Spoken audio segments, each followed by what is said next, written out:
राधा माधवा कुंज विहारी मृदंगम राधा माधवा कुंज विहारी जय राधा माधवा कुंज विहारी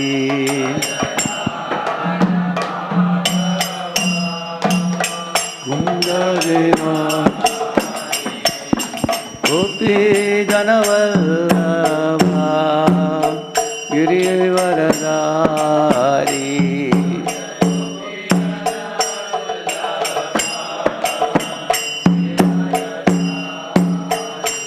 यशोदानंदन व्रज जनरंजन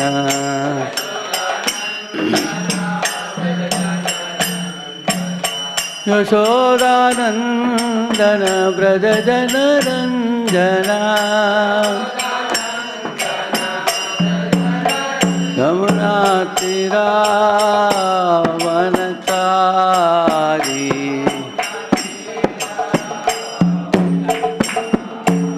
यमुना तीरावनचारी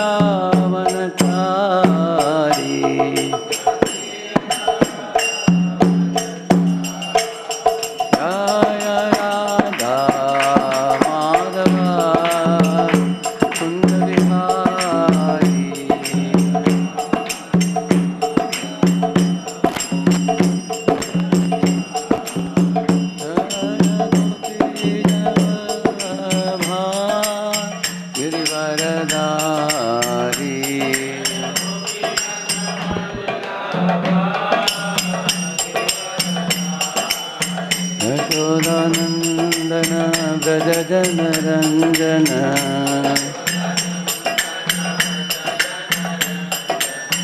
यशोदानंदन व्रज जनरंजन यमुना तीरावनचारी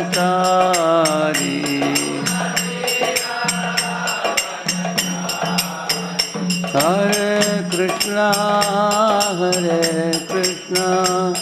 कृष्ण कृष्ण हरे हरे हरे राम राम राम हरे हरे हरे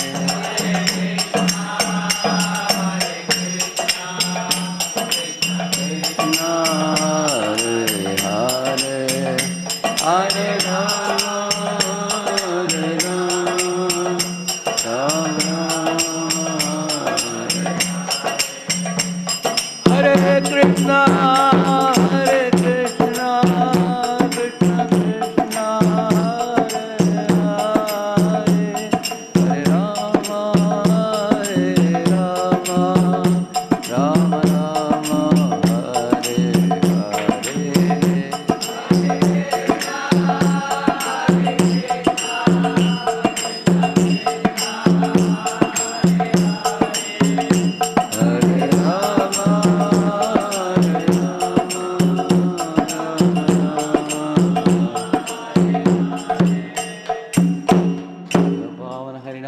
संकीर्तन की श्री श्री राधा वृंदावन चंद्र की श्री श्री गौर निताय की श्री श्री जगन्नाथ बलदेव सुभद्रा महारानी की श्रील प्रभुपाद की ग्रंथराज श्रीमद् भागवतम की.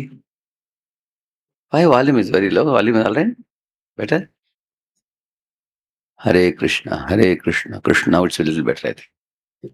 Hare Rama, Rama Rama, Hare Hare. Om Ajnanatimirandasya Jnananjanashalakaya Chakshuvannmilitam Yena Tasmai Shri Gurave Namaha. Shri Chaitanya Manobhishtam Sthapitam Yena Bhutale Swayam Rupah Kada Mahyam Dadati Swapadantikam Vandeham Shri Guroho Shri Yuta Padakamalam Shri Gurun Vaishnavamscha Shri Rupam Sagrajatam Sahagana Raghunathanvitam Tam Sajivam साद्वैतं सावधूतं परिजनासहितं कृष्णचैतन्यदेवं Shri Radha कृष्णपादान् सह गणललिता श्री विशाखान्वितांश्च नमो ॐ विष्णुपादाय कृष्णपृष्ठाय भूतले श्रीमते भक्तिवेदान्तस्वामिन्निति नामिने नमस्ते सारस्वते देवे गौरवाणी प्रचारिणे निर्विशेषा शून्यवादी पाश्चात्यदेशतारिणे वाञ्छाकल्पतरुभ्यश्च कृपा सिन्धुभ्य एव च पतितानां पावनेभ्यो वैष्णवेभ्यो नमो नमः। जय श्री कृष्ण चैतन्य प्रभु नित्यानंद श्री अद्वैत गदाधर श्रीवासादि गौर भक्त वृंद हरे कृष्णा कृष्णा कृष्ण हरे हरे हरे राम राम राम हरे हरे। ओम नमो भगवते वासुदेवाय। ओम नमो भगवते वासुदेवाय।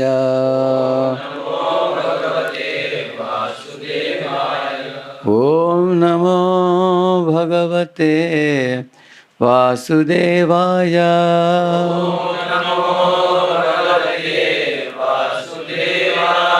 नारायणं नमस्कृत्य नरं चैव नरोत्तमं देवीं सरस्वतीं व्यासं ततो जयमुदीरये।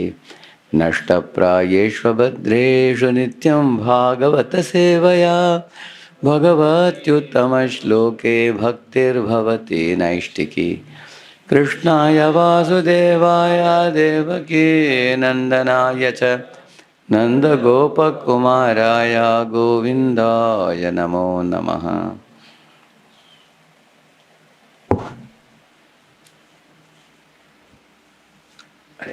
Can be a little more nearby.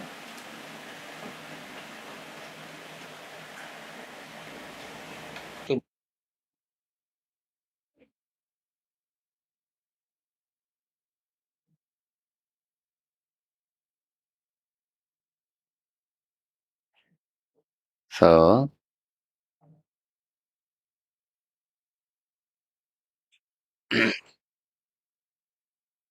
I am speaking this morning on the topic of putting our heart in everything that we do. I remember once when we were in Chapari temple, His Holiness Ranath Maharaj was speaking on this topic for a brief period of time, probably around 15 minutes only. But that lecture became very famous. Lecture was on putting the heart in whatever you do. So Maharaj was telling that, there are two ways of doing anything in life. One is doing things mechanically and doing things putting our heart. So he was telling that morning when you enter the temple hall, you may go in front of Prabhupada. And then he was making some sound like the robo, falling like that, standing up. And then you come here and then he was telling. So he was making some sounds and saying that you can physically go through the motions, he was telling, without bringing your mind and bringing your heart, bringing your lips, uttering the holy names of Srila Prabhupada and the lordships. Because mind is elsewhere. We say physically present, mentally absent. So that's how he began the talk. He was telling that the nature of rituals in this world can be that the ritual, when you repeatedly do, we may become ritualistic without bringing our mind and heart. It may become empty ritual. Sometimes Pujari may be worshipping the Lord, the altar. In many Indian temples, you see there is a manager sitting in the galla for giving you receipts, collecting donation. And he is looking at the people who is going to pay a donation. Similarly, Pujari may be worshipping, he sees in the audience some MLA is standing with a 500 rupee note or something. We take the lamp and immediately come out and give it to him because he'll put money. Then that type of Brahman who is just anticipating some money, who will give how much money, then his worship of the Lord is not attentive. And he's worshipping. Huh? So the mantras are going, but his mind is not there. His mind is in who is going to give what to me. So then it is not a very pure worship. It's a mechanical worship, inattentive worship. Similarly, our Mahamantra chant can be very superficial. Namakshara bahuhaya, nama nahi haya. He says that many times we may be doing lip service to the chanting. Lip service means lips are chanting, but the mind is not brought there. Mind is super busy into plan making about future or worrying about the past or having some lingering revengeful thoughts against somebody. Something else only is going on in the mind. One is not bringing the mind and heart. So then it is very mechanical, it is. We may externally be sitting in an erect posture and having the bead bag in the hand and rotating also beads. But without bringing the mind, there is no satisfaction. It's like a gun without bullet. No, it has no potency. But if there is a bullet, phew, then it has that effect. When mind is brought on a particular day in chanting, your mind is on the ground level. You are uttering the holy name and hearing well. You are in a prayerful mood. You are repentant. You are begging Lord's mercy. And you are humble. You are grateful. All these wonderful attitudes dominate your mind. Then the chanting is very potent and powerful. You feel very nourished and satisfied. Like, for example, say one day you were eating prasad, your stomach was upset or something. So as soon as you put a full plate of prasad into your belly, you get up, you are feeling some pressure. Go to the bathroom, immediately it is gone. So it went from the top and went from the bottom. Will you get any nourishment? No nourishment in the body. It just went through your system, but it didn't deposit any nourishment in your body. It didn't convert it into blood and it didn't give you nourishment. In the same manner in spiritual life also, we may sometimes do spiritual activities. They may go through our body system, but they may not offer us nourishment, mainly because anything you do with your senses, you need the cooperation of your mind to get full benefit. I'll tell you a practical example. You're sitting in your class physically. Teacher is teaching some maths or something. But then somebody is playing cricket outside. Some boys are playing. You slowly look that side and you think, hey, the bowler is a smart bowler. Huh? How is he bowling, No, he's bowling. And then again you look at the teacher on the board and then you think, okay, I want to see how the batsman is batting. Huh? And again you think, then the batsman is batting. Oh, that was a smart batting. He did a sixer or something. Huh? And again you come to the class. So because you are not sitting in the front row, you are somewhere behind. So teacher also may not observe you, what you are doing. So you are physically present but mentally absent. Then you suddenly look at the board, 2, 3 boards are finished by the teacher. And what is going on the board? It's all clouded with a lot of differential equations. You just cannot make a head or tail of it. So that means bringing the senses to class alone is not enough. Along with the senses, you have to bring mind also. Mind is very necessary. For example, sometimes your mind is preoccupied with something else. Somebody is coming and standing in front of you, and they may say, hey, they may say, and then you get, who is that? What did you say? I am standing right in front of you. Oh, really? I was, thinking something else. You have had such experience? Eyes are open. That doesn't mean you are seeing. For eyes to see the person standing in front of you, you need the help of the mind. Mind has to be there. Similarly, His Holiness Satyananda Maharaj was giving this example. One man returned from the office and his wife started dabba dabba dabba dabba dabba speaking. He took a newspaper and he sat in the easy chair and looking at the newspaper. And his wife was in the kitchen cooking. And she said, morning this happened, and he came, and then after that she came, and they asked for this much money. And he said, ah, ah, like that he went on saying. Then after half an hour of speaking, she saw him with a big newspaper on his face, like this. She moved the newspaper and said, what did you hear? Tell me. I said, you said many, many things. He said, okay, tell me one thing. I told you, correct, no? That is all right. At least one thing you tell me. He didn't know one thing also. Huh? Then she understood. He is saying is simply eyewash. Just for her satisfaction, he was saying Huh? But his whole mind was occupied in what? Newspaper. Similarly, we may come and sit for chanting. Huh? Hare Krishna, Hare Krishna, Krishna, Hare Hare, Ram Ram, Ram Ram, Hare Hare, Ram Ram. And then mind is going here. There's so many type of plans. So it is simply eyewash chanting. It is lip service, as we say. So therefore, when Maharaj was telling that everyone doing any type of service, any type of spiritual activity, the most important thing is to bring our mind to that activity and fully repose the mind on that activity. If you don't make an effort at least to do this, the nourishment the soul will get will be minimal, even by doing spiritual activities. Like ideally speaking, like a sponge dipped in water, how it absorbs. One is supposed to absorb in spiritual activities like that. Like Akrura entering Vrindavan is a good example.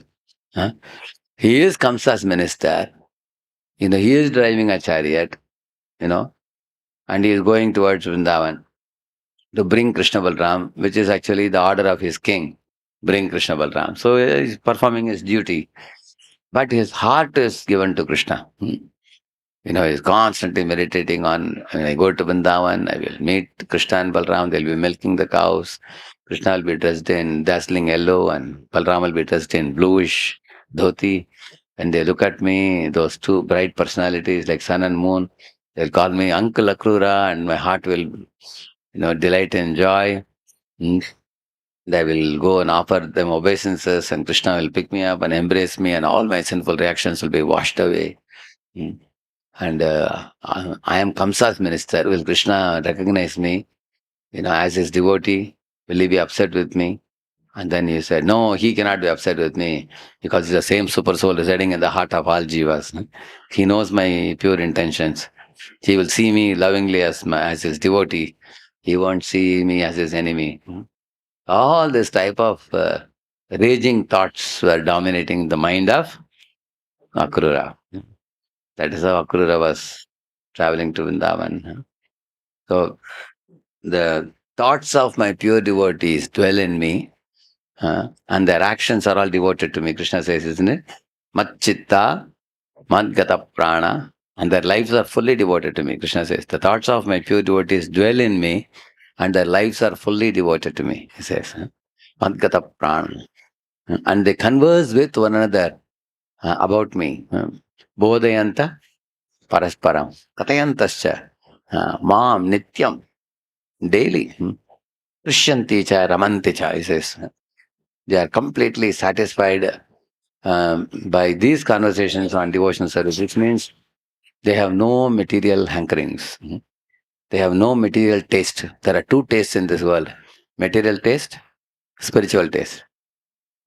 Material boys or girls with material taste, they like going to hotels, they like going to cinemas, they like to dress themselves very fashionably. They pay a lot of attention to their hairstyle and what type of outfits I wear.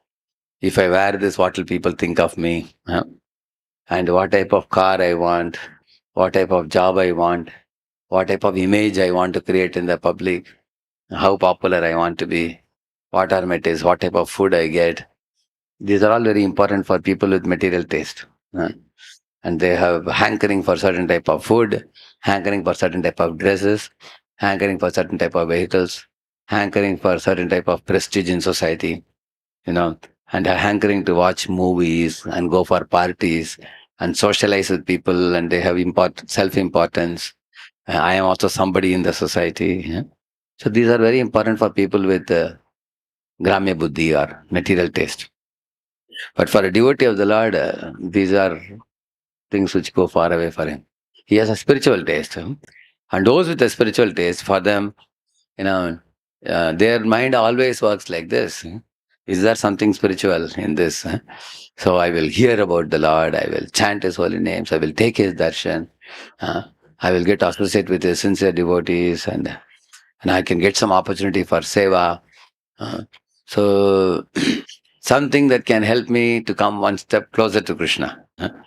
That is their heart. So Tushyanti means you are satisfied only in this Bodhayanta Parasparam, Kathayanta Samam Nityam, isn't it? And Ramanti, you not only just are satisfied, you relish the spiritual pastimes that you hear about the Lord. You look at the deities, how stylishly Lord is dressed today, how he performs naughty pranks with Yashoda, and how Krishna plays with his friends in the forest of Raj, how he plays his flute and charms all the, you know, creatures of Vrindavan, cows and deers and peacocks and everybody. So this is a very fine type of consciousness which gross type of people cannot experience. Uh-huh. Because people whose minds are attracted by material taste, they can never understand what you are talking. Because the material tastes keep you on the ground level, you cannot fly up. You cannot become transcendental. So therefore, the Gramya Buddhi, one has to transcend and then first understand what is Kala, Karma, Guna. One has to understand. How is the time slapping all the living entities? The separating sword of time is deciding the expiry date of every body in this world. Somebody lives 25 years, somebody dies in 50, somebody dies in 75. So one should see the powerful and silent swallower. You know who is the silent swallower? Huh? Time. Time is a silent swallower. Every other living entity is making and yelling so much it shouts. Time doesn't shout like that. Is the swallowing. All living beings are going into the mouth of time. And Krishna says, "Time I am." So one should study the power of time. You can see the time is such a powerful energy. It turns the jet black hair into white hair, and it makes young people become old people. It makes clean faces into wrinkled faces, and then it sends the old people to the graveyard, isn't it? So one should study the time. One should study the three gunas. The three gunas, Rajogun, Tamagun, Sattvagun, they are making the living entities like puppets. Like lusty fellows want to catch hand of others, like Ravana. You want to catch hand of Sita. And greedy fellows want to loot. Like Duryodhana is greedy for the Pandavas' property. He want to loot. Isn't it? And angry fellows want to beat. Look at our Durvasa. He want to create a demon and beat up Ambarish Maharaj. So Prabhupada says these three tendencies of, catching and looting and beating. Lust, greed, and anger. These three are causing all the miseries in this world. Somebody want to catch, somebody want to loot, somebody want to beat. So looting, catching, beating, you cannot be happy in this world. The three gunas are making the living entities fight with one another like this. So how the three gunas are set in motion in this world, and all living entities are puppets in the hands of three gunas. And one should study the effect of karma, karma, vikarma, akarma. Living beings are all doing good or bad activities and reaping their own fruits in varieties of ways, getting sadasad yoni in this world. So when one studies these ground level realities of this world and gradually develops uh, fear of Maya, gradually develops humility by being slapped by the modes, and by developing sufficient fear of time. Oh, this time is devouring everyone and everything. Nothing is permanent in this world. Everything is finished sooner or later. So when you develop sufficient fear that before I am finished, I should do something meaningful in life. And when you understand the effect of three gunas, you become humble naturally. When you study the action and reaction, karma, one definitely will become enlightened about what is that karma which will be non-binding, which is spiritual karma. So then one will go beyond punya papa to the bhakti sukriti. Then one comes to the stage where one can understand what is spiritual. So the spiritual plane, then one, and that is the plane where one has to put the heart or put the mind in doing spiritual activities. So therefore the word sober is used in the Bhagavata. A sober person. Who is a sober person? A sober person is not a fool, a choir's fool who is delighting in the three gunas. And he is not a person who is ignorant of the effect of time. He is not a person who acts capriciously, uh, performing sinful activities, not aware of the reactions they will bring. So there are two types of people, choir's person and a sober person. Where is a choir's person explained? Teshu ashanteshu moodheshu kanditatmasu asadushu sangam na kuryat shotyeshu yoshit krida mrigeshu cha. So there is a krida mriga. He is a play toy in the hands of a woman. He is kicked by a woman. This type of person, a choir's person, he is teshu ashanteshu, he is a restless fellow. Moodeshu, he is a fool. Kanditat, condemned person. Sangam na kuryat shotyeshu, is pathetic, he says. Shotyeshu, yoshit krida mrigeshu cha. He is a play toy in the hands of beautiful women who, because of their beauty, he is charmed by them and they can slap him and empty his pocket. He is a choir's fool. And opposite of the choir's fool is a sober person. Who is a sober person? One who is called as a, sthita prajna.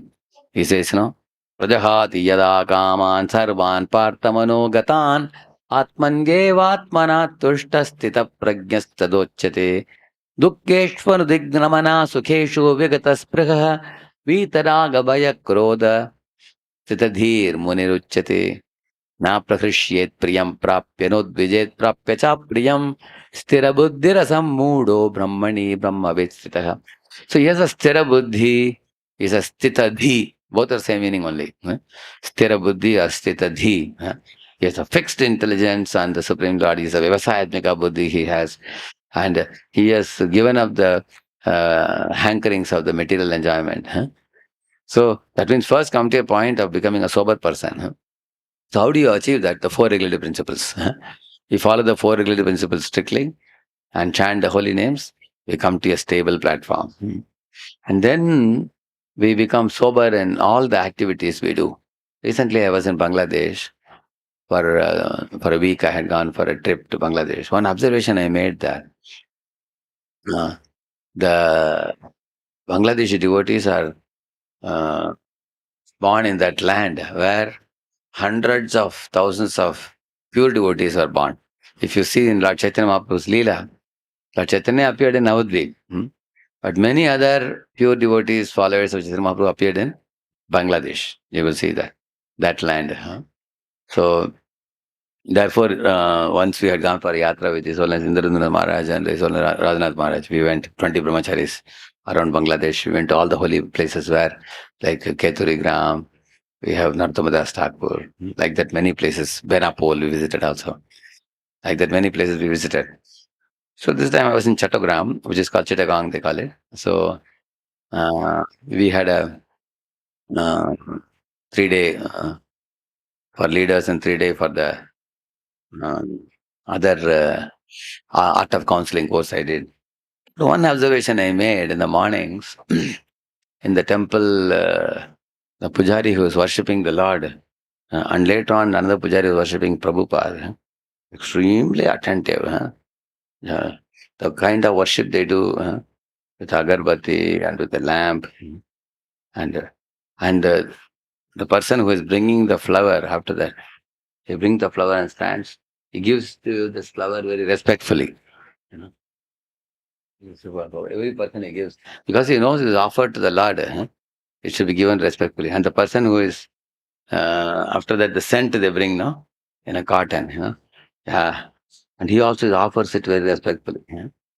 The person giving the lamp also gives it respectfully. All of them. And they're all different devotees, not the same person. See, one person does it, you may say, he's a very prayerful devotee, you may say. Every person, I saw, on different days, I'm observing for 1 week. Every day different devotees give, correct, no? But all of them had similar type of behavior. And people who sing the aratis also, very melodiously, very gradually, the way they sing it with so much of devotion. And, uh, and if this garland is offered to them, for the singer, they may offer sometimes a garland.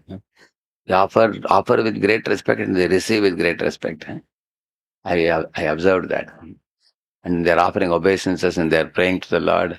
Every one of them, they are very attentive and very humble and extremely prayerful in whatever they do. I saw.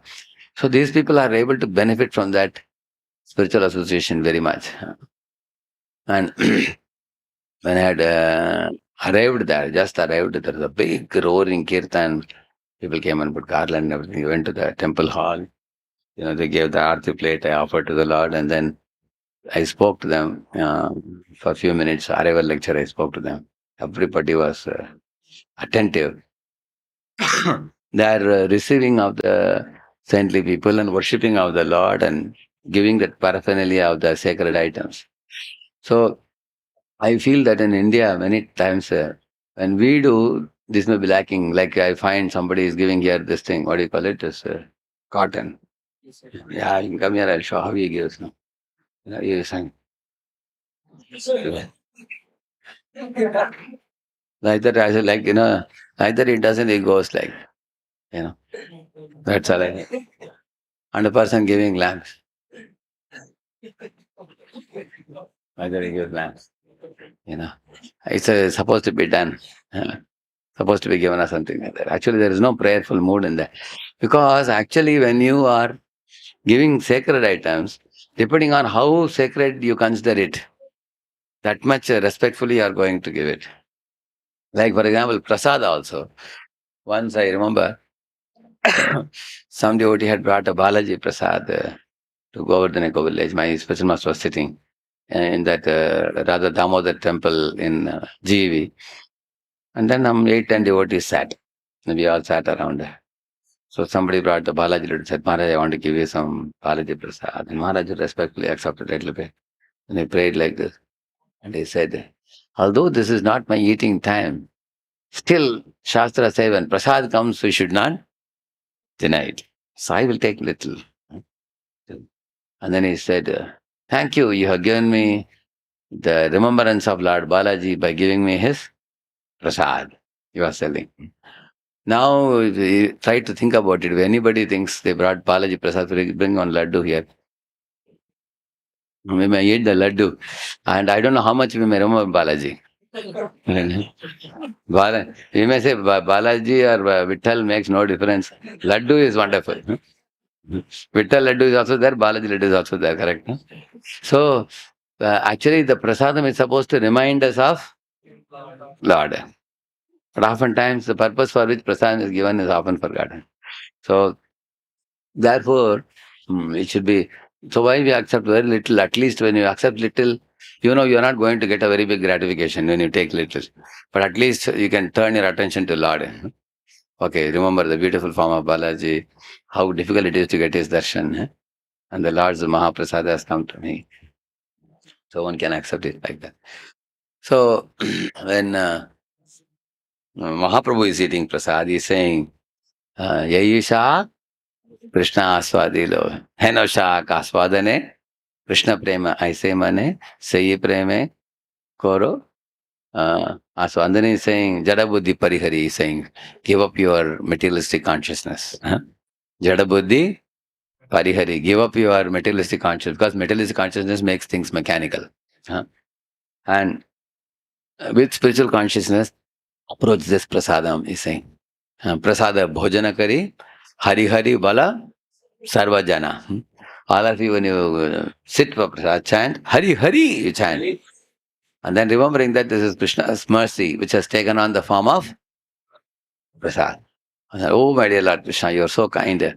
If you don't nourish our body with this food, Nobody else in this world is capable of giving this food.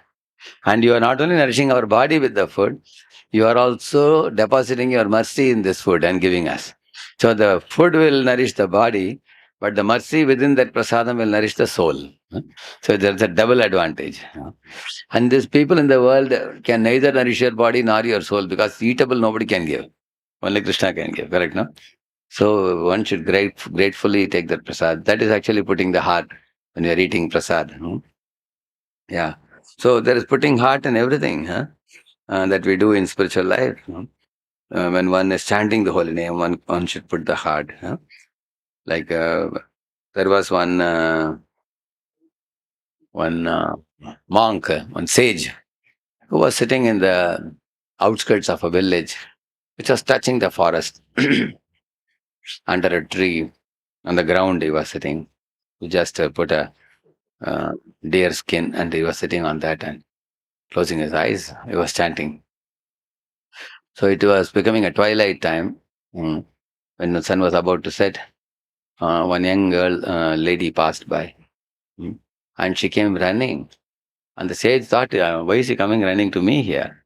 She came and gave a kick on his leg like this, and then she ran into the forest, you know. And he was shocked. How she is just kicking me and going ahead? Because she was recently married just a year ago or something. And her husband used to go to forest to fetch some, firewood and minerals and everything.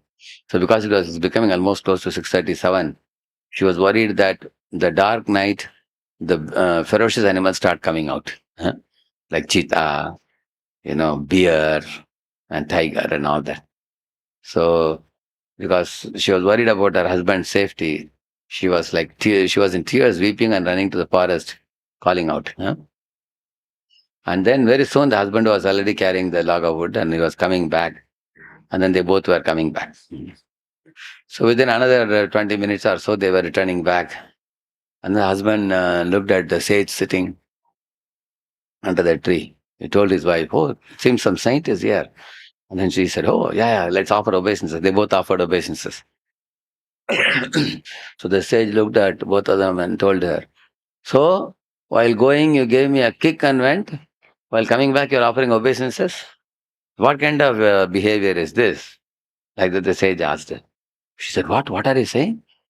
She said, I didn't know.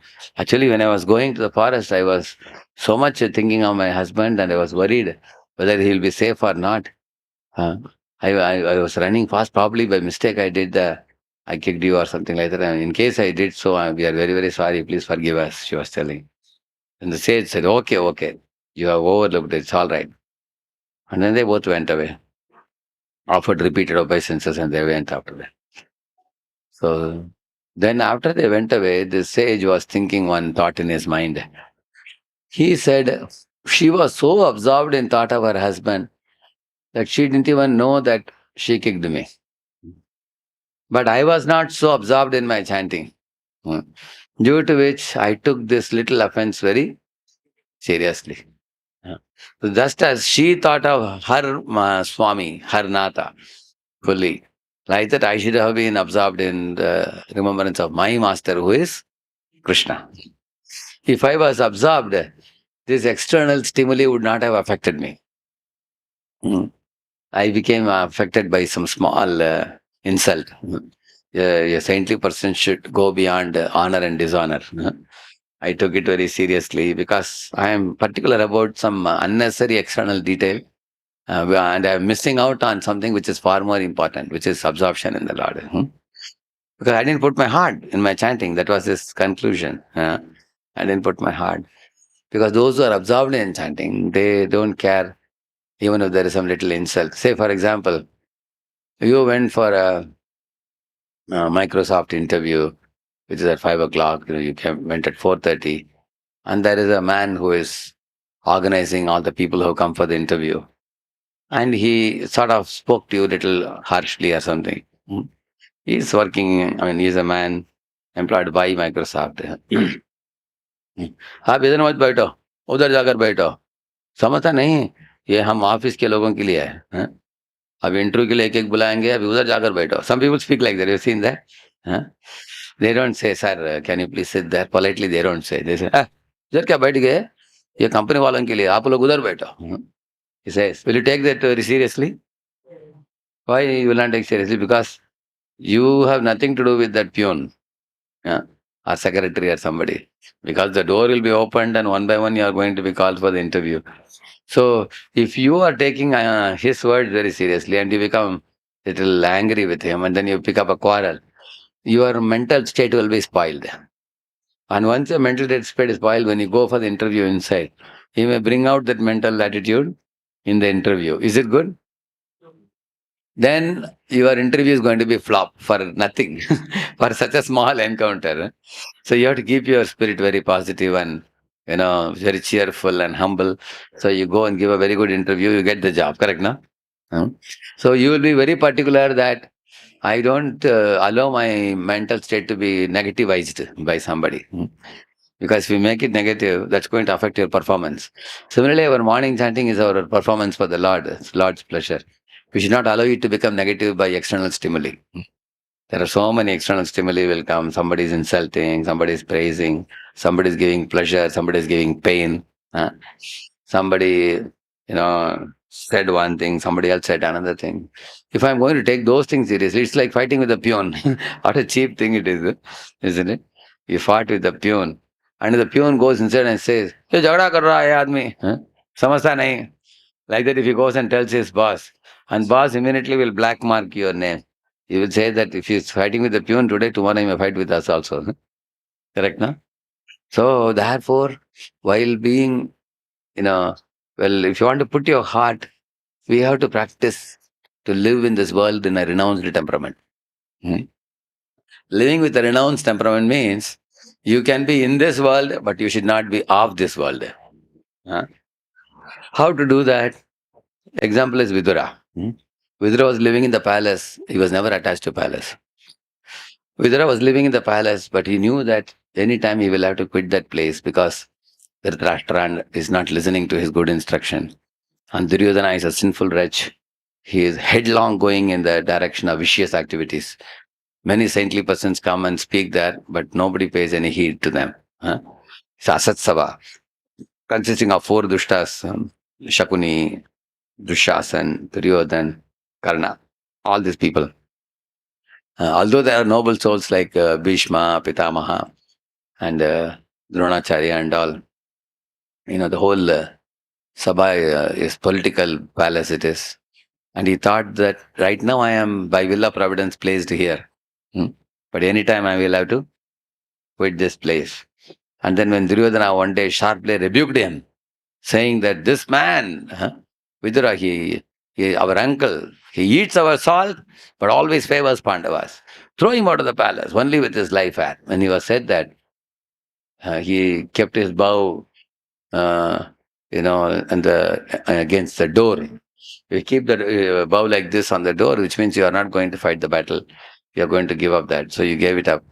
And then he walked out of the door, and not even to turn behind.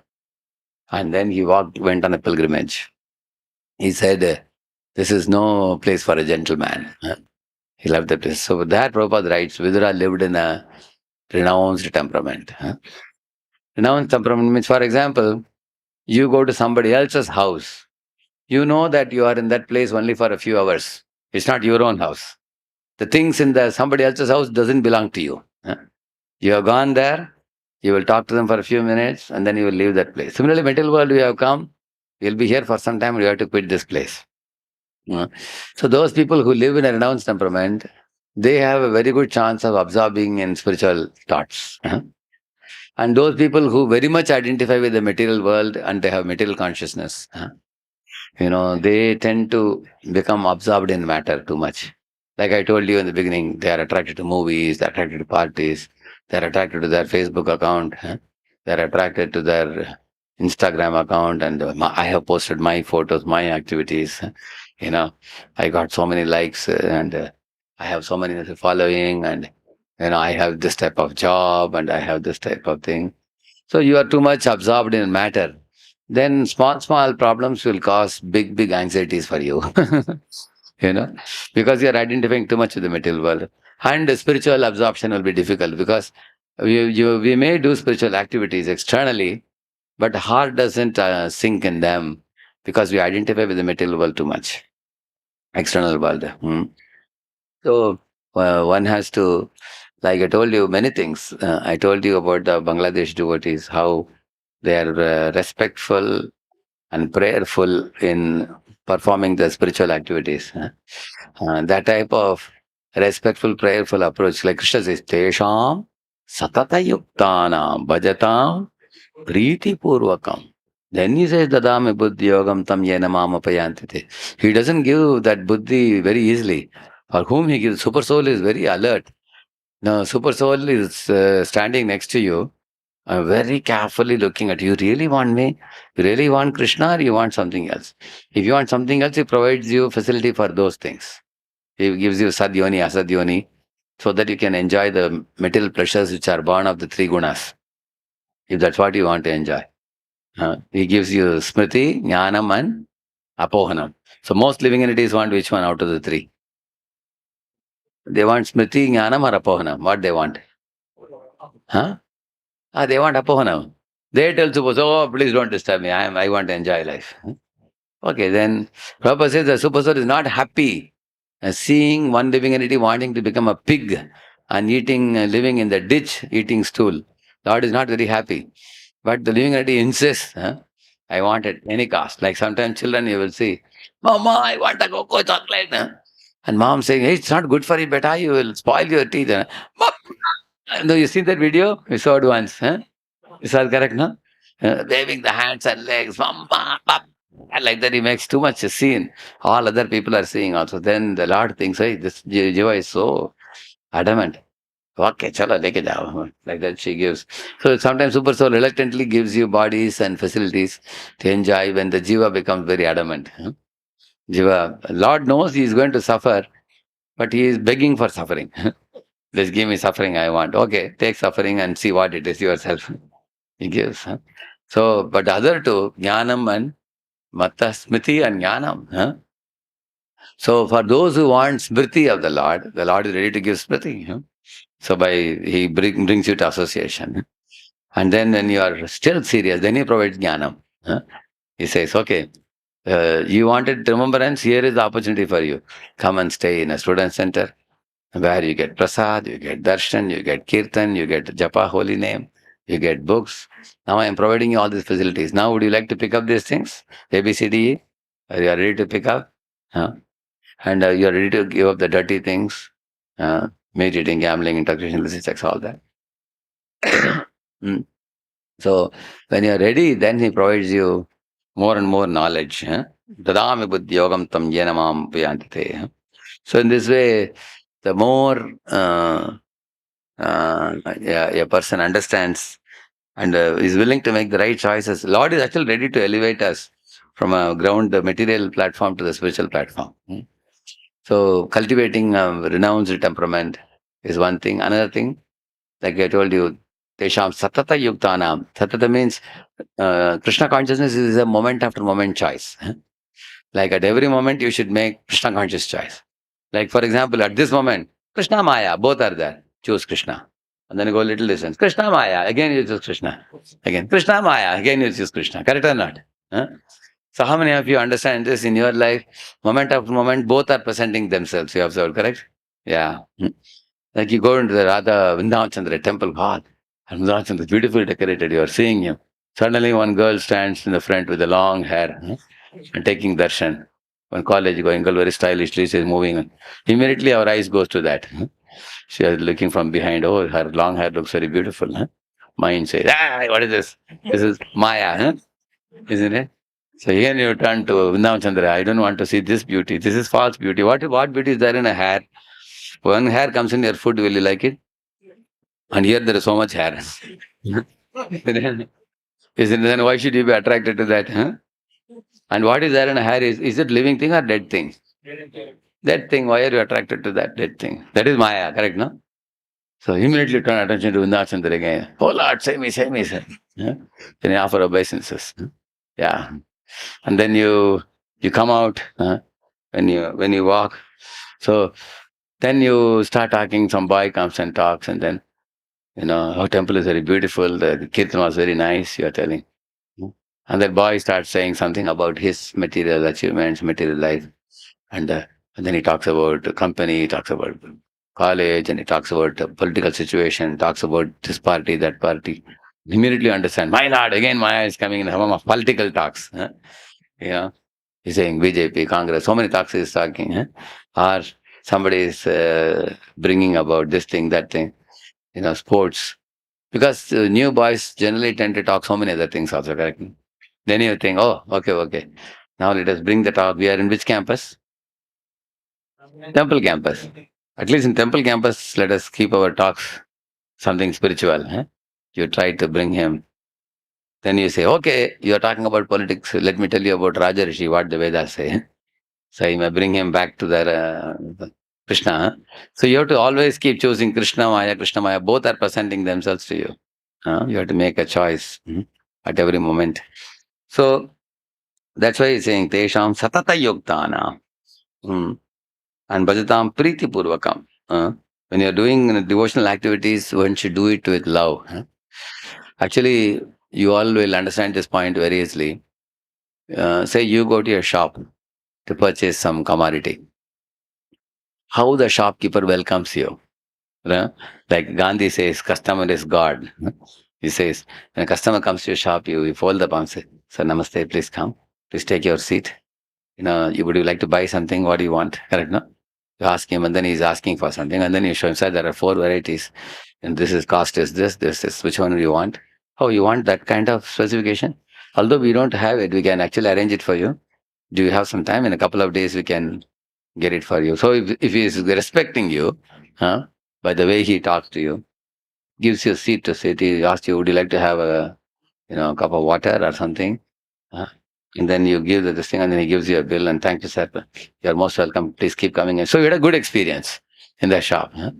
And some shop you go, the person, there is no one to receive, or even somebody is there, he is talking. Ah, ah, like that he is talking. And you are standing. And you're asking, and I want to buy something, you're waving the hand like that. हाँ, बैठिए ना थोड़ा wait कीजिए बैठिए बताता हूँ अभी आपको and then he started. You've seen some shops like that, huh?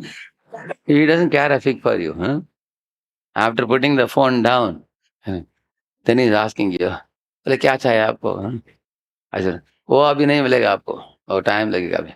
है हमारे पास 4 रोट, अगर ये जमता नहीं तो अब हम क्या कर सकते हैं, अभी थोड़ा टाइम लगेगा आपको, बाद में आइए, 1 हफ्ते के बाद आइए. You will never go there, correct, no? Because you are not respected there. In that shop, you are not welcomed, you are not respected, you are not warmly treated, you are not going to go there. Therefore, it is said, before the customer can open his purse, you have to touch his heart. Any shopkeeper who can touch your heart, you will naturally open your purse for him and then take out money and buy things from him. Similarly, Krishna says bhakti has to be done with priti. You can't just cheat Krishna, and he is the most evolved, most highly evolved person in full-blown consciousness, Krishna, correct? No? He's the Lord himself. He's the source of everything. Nobody can cheat him. When we come in front of the Lord, we are practically naked. We are tiny jivas with little consciousness. We are Anuchid Vastu and he is Brigachid Vastu. So we have little consciousness, he has great consciousness. So at least when we are doing spiritual activities, we should put our heart in whatever we do in our activities, so that Lord is pleased. When he is pleased, then he also feels, oh, this person is interested in me, he is respectfully approaching me, he is bowing down to me, and he is begging me for mercy, and he is begging for knowledge, he is begging for association. And so one has to actually bring the heart. Bringing heart means what? Like he says, Hari Hari Vifale Janam Gavainu. So he's speaking to the Lord that, my dear Lord Hari, I wasted my life uselessly. I have drunk poison willingly. How foolish I am. Manusha Janama Paya Radha Krishna Navajiya Janiya Shuniya Vishapainu Golokera Premadana Hare Rame Sankirtana Ratina Janme Loke Netai. So, your holy name has descended from the spiritual abode of Goloka, but I am so unfortunate. I have no attraction for it. I am chasing after the poison in this world foolishly, and I am not accepting the easily available mercy of yours. So, these kind of very prayerful songs one should sing, and all the Vaishnava songs are actually springing from the heart of Acharyas. So, by memorizing these songs and murmuring these songs and knowing their meanings, we can develop a prayerful type of disposition.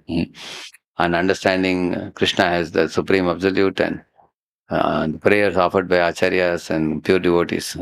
So, live in this world in a renounced temperament, uh, and cultivate the prayerful mood, Priti Purvakam, performing all the devotional activities in a spirit of devotion, respect, faithfulness.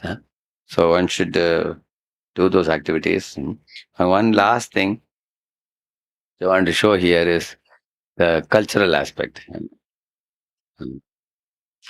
So although man has gone from thatched hut to skyscrapers, man has become very mechanical like a machine. You see, he's telling his mom, "Hey, mom, what do you want to spend time with me? We are already together thanks to modern phonovision, like boys talking from America to mother. Mother is in India. He's saying, okay, anyway, I'm already talking to you on WhatsApp call. Why do you want me to come to India? I have no time," he's telling. Uh, so it has made rapid progress, but people are feeling lonely. So people are feeling very lonely nowadays because of, see here, although this is a rich family, but they are very frustrated and stressed because they're feeling dissatisfaction because of mechanical life. So, Bhagavatam is the Nigama Kalpataror, Galitam Phalam. It teaches many, many valuable principles, one of which is about culture.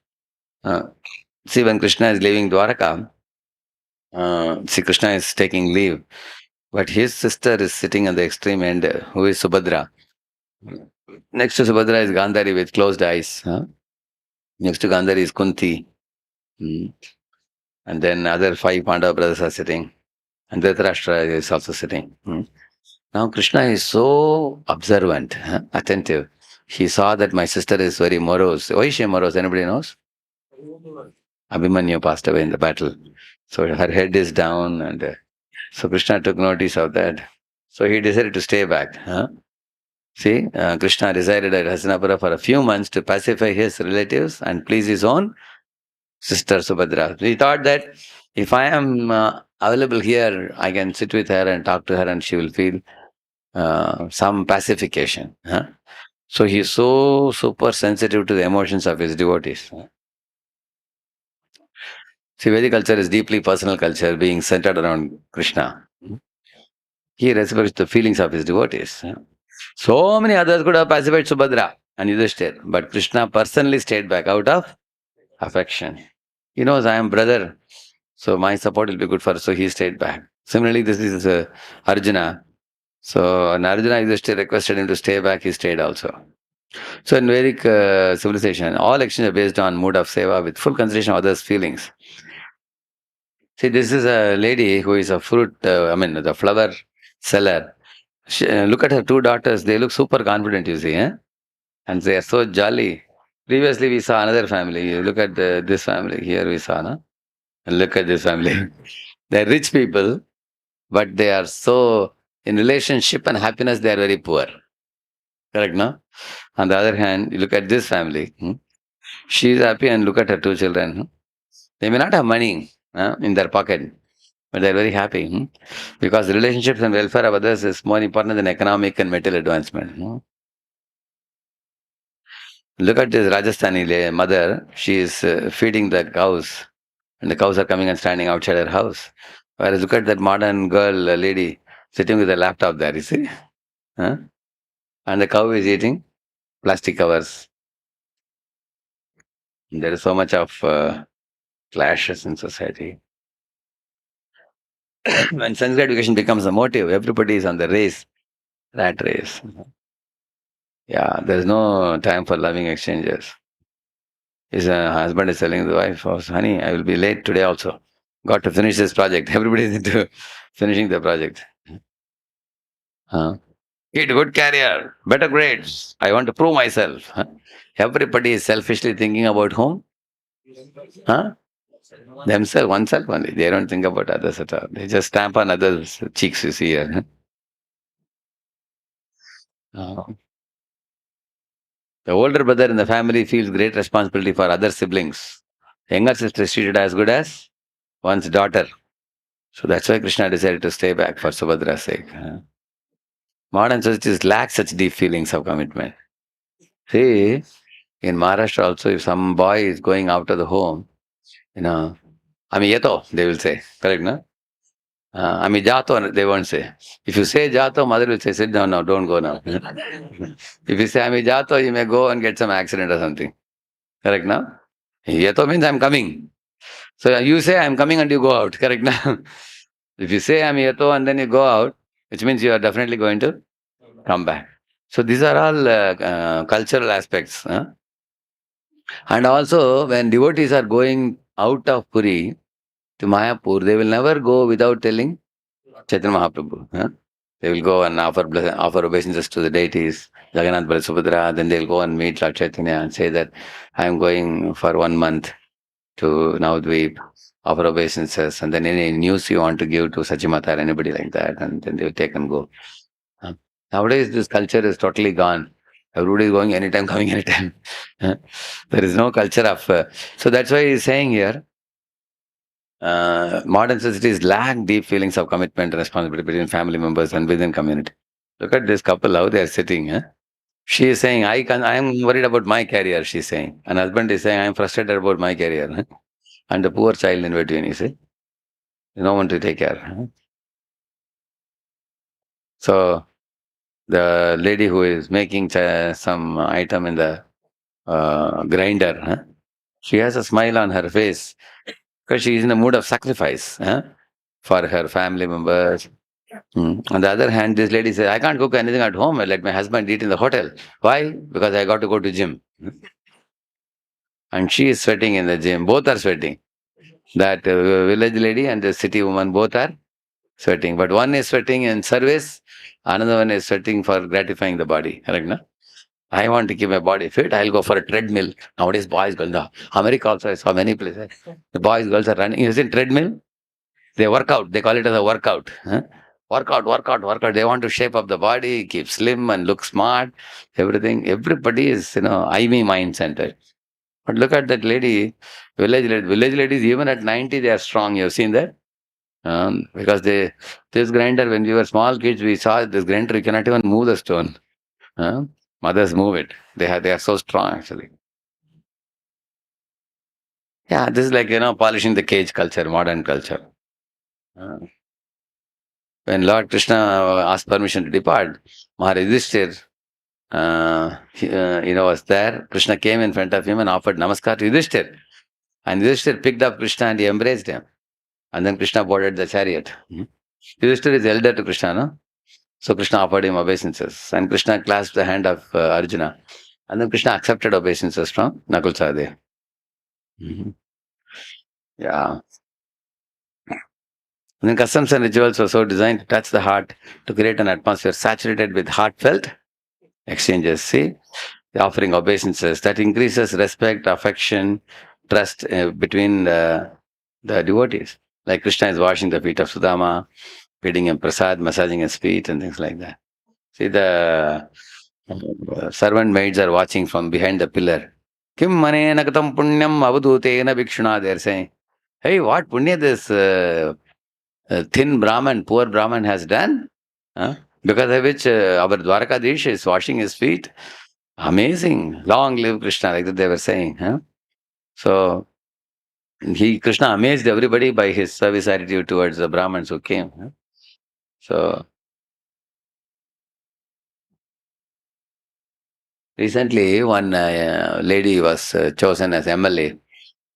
So she came to our temple here. So I was giving a class. In between the class, Shreddi Prabhu came and told me that Prabhu, she may have to go. So give some prasadam to her and some gifts to her. So then we announced her name. She got up and she was sitting in the audience in the lecture. So she came and then we gave her the prize and then gave her the mic. Mic, she said, Swamiji, I don't want to cause any hindrance to your lecture. You are giving katha, so many bhaktas are hearing attentively. I am one of the members visiting to the temple and I don't want to draw attention of people towards me. Their attention should be on the Lord. Either she said and accepted the gift. So I was very amazed. Because in India, because of the culture, people know you may be in a big position or post, but ultimately, uh, because it's a God centered society, then the affectionate relationships and humility, gratitude, all those things are possible. When you take Krishna out of the center and you put yourself there, where is humility, gratitude, tolerance, patience? There is a cutthroat quarrel between people. See, in today's society, for lack of meaningful relation and engagement, people feel unfulfilled and seek lesser engagements, like children are playing video games. And some are drinking liquor, smoking cigarette, and playing gambling because the jiva by nature is playful. Jiva wants to do the activity. Either you give him good activity, otherwise he will engage in dangerous activity, harmful things. He has to engage in activity. Like in ISKCON, if you see, you bow down to each other. You dance in front of the Lord. You cut sabji, roll chapatis. You clean the floor. You worship the Lord in the altar. You go out on book distribution. Go on Harinam Sankirtan. So much activity, correct, no? So your hands, legs, eyes, ears, whole body is sufficiently engaged. In fact, you don't have sufficient time also. There's so much service overwhelmingly, correct, no? On the other hand, those boys in your college, when they don't have these activities, they need substitute activities. You dance here in Kirtan and they dance for DJ there. Correct, no? You drink milk, then they'll drink liquor. Correct, no? You rotate agarbatti, they will rotate cigarette. You know, isn't it? They'll do some activity, correct, no? You have a feast prasad. Then they also want to put parties where they want to eat, correct, no? Sinful food, meat and everything. Correct, no? Yeah. Yeah. So you will see that the living entity, if you don't give positive spiritual activities, wrong substitute will come. See, tension, strife, mentalism in the Vedic culture were mostly dissipated by the fabric of loving relationship. Here you see there's one father and he has four sons, and they all are married to wife. It's a very amazing family you see here. Huh? See here? There's one big man here. You see here, this fellow? Huh? You know, then he has a mother, he has a wife, and you know, then he has 4, 5 sons, and they all have their wives, all Vedic ladies wearing proper saris and everything, and they have their sons, and they have their sons' wives, and see the great grandchildren also sometimes. Correct, no? Huh? It's a giant family, huh? And it was a happy family. They could very easily, solve the problems when they were, connected like this. That is the way the Vedic life was. So here, Krishna was about to leave. Who all came? Subhadra, Draupadi, Kunti, Uttara, Gandhari, Dhritarashtra, Yutsu, Kripachari, Nakula, Sahadev, Bhimasen, Dhaumyan, Satyavati, all nearly fainted because it was impossible for them to bear separation from Lord Krishna. Actually, you can only feel separation when you have love. So they intensely loved Krishna, so they felt separation when Krishna was leaving. Even because the Pandavas were closely connected to Krishna, they saw him face to face, they touched him, they spoke with him, they ate with him, they slept. And he was a cousin also for the Pandavas, correct? So therefore, Krishna is leaving now and everybody is coming for send off. And see, one old Mataji is coming with a garland to offer to Krishna. And Krishna is waiting to accept her garland. And there are some other men who are musicians, they are wishing, and Krishna is turning around and waving hand. He doesn't ignore anybody. He is very attentive to everybody's uh, affection. So when you hear Krishna Katha, from undisturbed authorities or Vaishnavas. It pacifies your mind, and you can transcend all problems. So therefore, hearing of the Vedic literature will teach us culture also. So this is another aspect. When you learn proper culture, you know how to act with feelings, how to act with emotions, how to bring our mind and heart, and not be very mechanical robots. Modern day society, we are using so many machines now. We become like, you go to the airport nowadays, there's a DG Yatra. You all know that? DG Yatra means what? You make your boarding pass and everything in the entrance. Straight you can go to the flight after the security check. There is no in between meeting many people, showing your ticket, anything. Everything, there'll be a facial this thing. You stand there, there'll be one lady's picture there. And then she will say, show your face like that to some robo. And you stand there, and that will open and you go inside. In America, if you go, there are hotels where there is not a single human being, not even a single person. Oh, for you to enter the hotel, when you go in the car, you have to put one code. Then the gate will open. Then you go inside, you park it. Then you go, they will give you a room number in your mobile. Then go to the room number, we put one code, the door open. Then you want food, you have to go to one cupboard type of thing is there. You put a coin, and then packed food will come in that. You take it. 3 days you stay, you will not meet one human being. It's a whole hotel run mechanically. You will see that. So because there is no human element, emotion, because of that, the people eventually become like robots. You always deal with robot, you become robot. You derive, you deal with people with feeling, then you also develop feelings. Correct, no? Yeah. The modern newspapers are filled with dangerous news.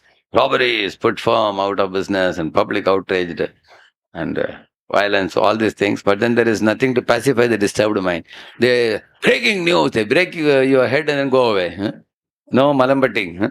They will never apply any medicine for you after that, isn't it? So here, with unblinking eyes, they all watched Krishna leaving Hastinapur. Everybody. Hmm. And Kuntimanani came and offered wonderful prayers with tears in her eyes. But they all wiped the tears. Look at all these queens. Kauravendra Purastri, they're all pure devotees. See, they are simultaneously crying and smiling. You are able to see this? Hmm? Because they don't want to cry, because when someone is leaving, one should not cry. It's inauspicious. So they are controlling that. The tears, they are holding it within the eyes so that it will not come out. And they are smiling and giving a send off to Krishna. That is one famous verse. Kauravendra Purastrinam. Like that, there is a verse. So all these Kauravendra Purastri, they all climbed up on the top of the roof and they were showering flowers from the top. So Anyonyamasit Sanjalpa Uttama Shloka Chetasam Kauravendra Purastrinam Sarvashati Manoharaha. There is a verse. The glorification of this Kauravendra Purastri was so wonderful, even the Shrutis have to learn from them. It is said, Sarvashruti Manohara. It was very beautiful glorification of Krishna. And they were all talking amongst one another about Krishna's glories. Like that. See, they are all showering flowers on the top.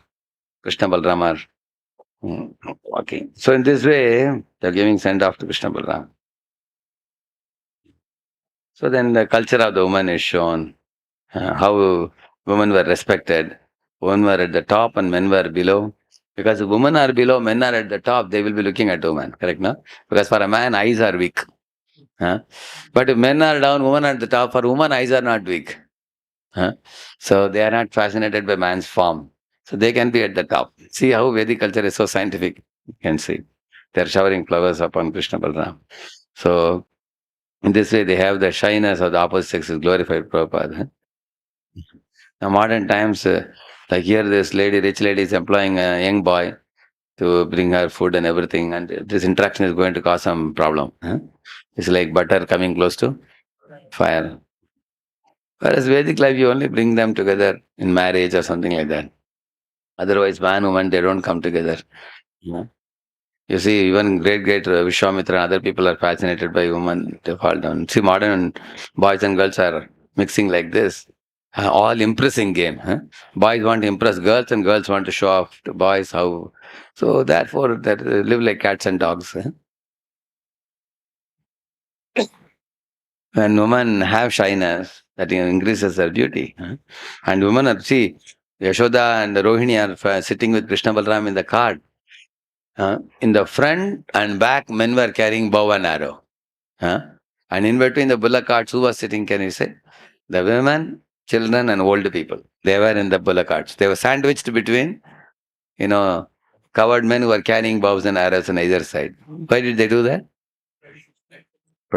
Protection. Such amazing life, you see. Uh, yeah. And they also, women also follow the spiritual path and go back to Godhead. Yeah. Vedic culture is not restrictive, rather, it is meant to lead one to higher freedom. Mhm. A simple housewife, somebody may say, but she has so many things to do. See, she can chant, she can teach her children.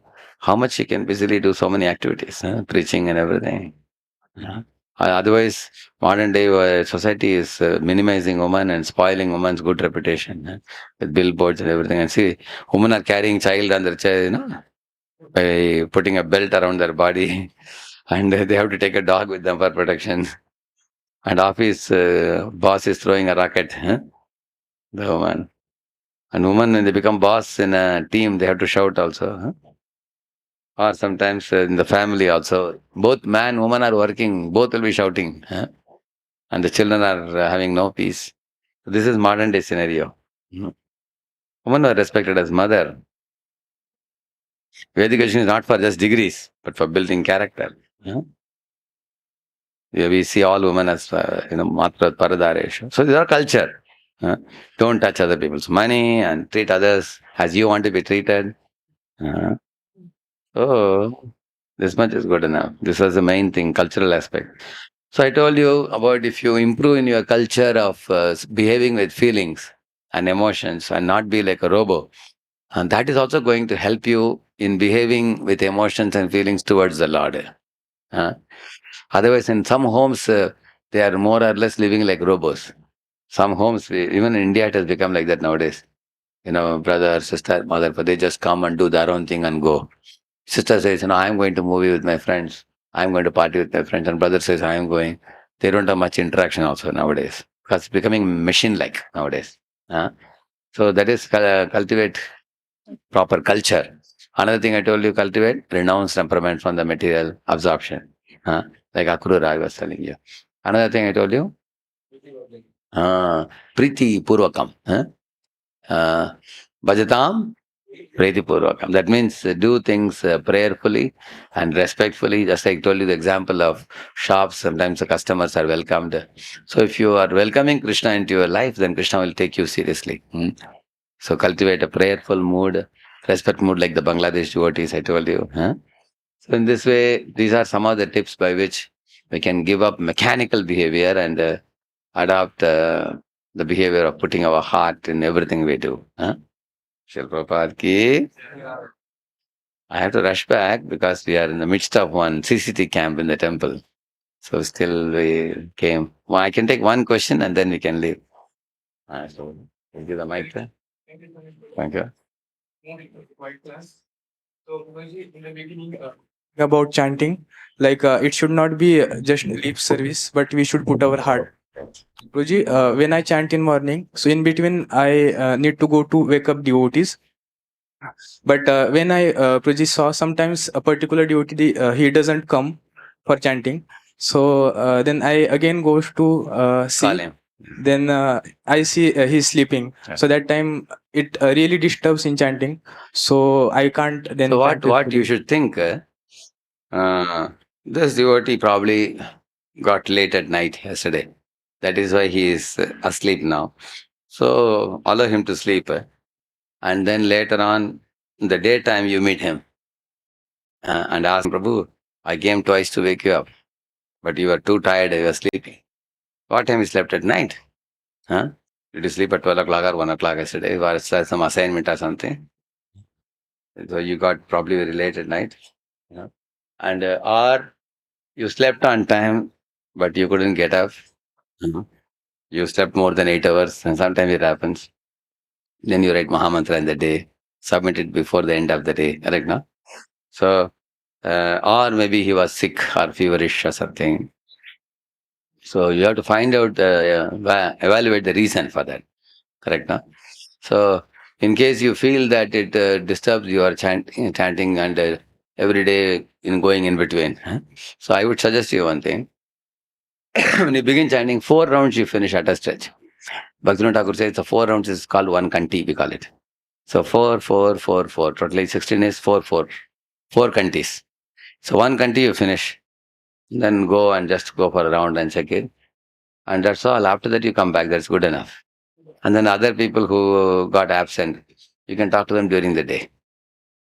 In the daytime you can solve the problem and you can report to your seniors. Abhijit, this devotee is got absent today and I went for one round and they checked. Huh? And daytime I talked to them, this is what they said. And then the seniors will take action. Huh? So you don't have to go multiple times. That spoil your chanting. Only one round is good enough. Hmm? Thank you very much. Yes, anybody else? Yes, Shubh Prabhu. Ruji, as you told about the second thing, that is temperament, but Renounce renounced temperament. Being in this world, like without our knowing, the material objects or attachments are thrown to us like grease. So we get inevitably attached to it. Like we may know this knowledge, but then we get inevitably attached, and we are in the mind. It is very then I'll difficult. ask a simple question. Say you are going to market and you are seeing in some place they are selling lot of clothes, baggies and t-shirts. So you liked one particular baggy pant. So what your friend told you that, hey, these people who are selling outside the shops on the roads, these baggies look very attractive. But if you once put it in water, it will become shrunk. Very small it will become. Next time it will be too tight for you to wear. It will not be good. These are all cheaters. They give you, like outside in the shops, it will be 500 rupees. But these people will say 300. But then the shop wala one will last for 3 years, 4 years. But this will last only once. You understand what I'm saying? These are all cheating clothes. Sometimes people say like that. So your friend tells you, and you are also looking at it, but somehow you like the color, and you think, I don't mind putting money once and trying out. Then you release the money and you buy it, and then when you wear it, it looks very smart. When you put it in water, it is gone. Huh? You realize it. So now you learned it once. Second time you may not do that. Correct? No? But one question to you. When you saw that baggy pant, can the baggy wala put his hand in your pocket and pull the money out? Will he do that? Or you choose to buy it? I chose. Same with Maya also. Maya can only impel you but not compel you. Impel you means she can allure you, but she cannot compel you. Maya, after alluring, she leaves you, then you make the choice. So that means you are in your choice making, you have to be careful. We know this project, but at that moment, Actually, then you need to increase your inner strength to make the right choices. And that inner strength is increased in varieties of ways. One is by reading more, hearing more, and also not wetting your consciousness with bad inputs, and also, associating with Maharajas, rendering service, correct, no? And doing services for a prolonged period of time, like go to temple and do Chandan Gisna, or doing backup for the deities. So doing long period of service and associating, hearing for a long period of time, or associating with very advanced devotees whom you adore in your heart and rendering service to them. Huh? So one thing is Mahat Seva, another one is like menial services, hard work for a prolonged period of time. Huh? And another one, what is the third one I said? Huh? Hearing. Hearing for prolonged hours. Shruta Samprati Acharan. Actually, why I'm saying long, because long one has a more effect. Long hours of reading and relishing and contemplating, long hours of physical services, and long association with Mahats. Like Bhakti Prem Maharaj was here for a week. If a boy says, morning, evening, I want to go with Maharaj for the program, huh? You go with him. On the way, you see him talking, and you can see how cheerful, how bold, nicely he's practicing. Those things affect us. Especially those whom we are attracted to, one should watch them, serve and observe, it is said. Both one should do. you take some opportunity to assist in cooking for him or washing his clothes and traveling with him, hearing from him, observe his speech, behavior, how he deals with situation, how he answers the questions. So serve and observe Mahats and then do menial services, and here for a prolonged period of time. And these are all going to help you strengthen your inner willpower. And then when Maya shows cling, cling, cling, cling, you say, you can reject. You'll get the power. Now we have to leave now, I think. Getting late for us. One last question. Somebody else had a hand up this side. Yeah, please. Quick question, quick answer. Yeah. There are multiple activities in our day-to-day life. So what happens that not everything is perfect. So in whichever activity we do, some things lacks, and it kinds of creates impression in our mind that this doesn't got well. So it kind of keeps lingering in our mind. And if we proceed to next activity, it keeps on. I mean, I previous didn't do activity- that well. I didn't do it well. Yes, yes, yes. Yeah. So One thing Krishna says in 18th chapter of the Gita, when you lit up fire, there is also smoke. He says, that's the nature of the material world. Any firewood has got little water. So it also causes smoke. But just because smoke is coming, can a lady say that, okay, today smoke is coming, so I won't cook anything today? Can she say that? She has to tolerate the smoke and go on cooking in the chula, because food has to be cooked anyway and our bhog has to be offered. So we have to tolerate the deficiencies and imperfections in our services and try to do our best. Go on, correct? No? And eventually our perfection may increase over a period of time. Deficiencies may reduce over a period of time as you become more and more spiritual. But one good thing you can see that if you are engaged in spiritual activity, even deficiencies are not a big problem, because Krishna is just happy that you are rightly engaged. It's not like material life. In spiritual life, even if there are deficiencies, like Jatayu could not win over Ravana, still Ram was happy. At least he made the effort. So in spiritual life, Lord sees the efforts. Material life, people see the results. Correct now? So because Lord's nature is to see our efforts, you can be very peaceful and cool. That at least I made the effort, at least. You can be happy with that. Huh? One last question. You had a question? Somebody else had one hand up somewhere. I don't know where. All clear? Yeah. Please give it quickly. That we need to be prayerful in our. You need to be prayerful, yeah. But Correct. sometimes, despite praying, we also fail in some aspects. So, where we went wrong in that? Yeah, sometimes we may pray, but we fail to do the activity. Some people talk in a very humble mood and in a very, very, it appears that their attitude is very high. But when it comes to practical application, they don't apply. For example, I tell some boys that some boy who wrote to me, Prabhuji, I am such a fallen soul, I am this, I am that, and everything he wrote, I'm good for nothing, Prabhu. I have no right to even come and stand in front of you. I have no right to even write to you also. Then why did you write? Huh? I written. And then I told him, okay, Prabhuji, you finish all your 16 rounds before 10 o'clock in the morning. And also every day read half an hour of Prabhupada's books, half an hour hear Prabhupada's lecture. Correct, no? And also visit the temple at least once in a week. Then write to me after 1 month, what are you doing? So after 1 month, he wrote to me, Prabhuji, I didn't follow any of your instructions, but I'm still very fallen, Prabhu. So I said, then what's the use of my giving you instruction? So I would say that doing things is more easy than developing a prayerful mood immediately. So I would say, Tasmatvam Indriyani Ado Niyamya Paratarshapa, Krishna says. Start with your Indriyas, then go to Man, then go to Buddhi. Either he says, then go to Chitta, which is consciousness. Because the prayerful moods arise in your Chitta, which is subconscious mind. That's the last thing. Who is presiding deity of Chitta? Vasudeva, Lord himself. Correct? No? And who is the presiding deity of your false ego? Sankarshan. Who is the presiding deity of your intelligence? Pradyumna. And who is the president of your mind? Aniruddha. So you have to go from the senses, and higher than senses, the mind, and like that we should go. So start doing things.